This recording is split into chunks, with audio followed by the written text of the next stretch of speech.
श्रियकान्ताय कल्याणनिधये निधयेऽर्थिनाम् श्रीवेङ्कटनिवासाय श्रीनिवासाय मङ्गलम्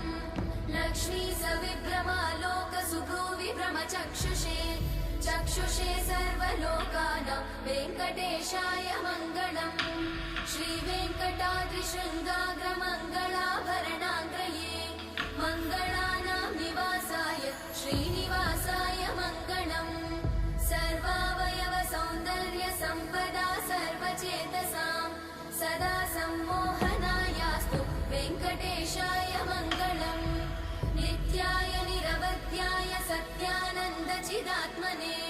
सर्वान्तरात्मने श्रीमद् वेङ्कटेशाय मङ्गलम् स्वतः सर्वविदे सर्वशक्तये सर्वशेषिणे सुलभाय सुशीलाय वेङ्कटेशाय मङ्गलम्।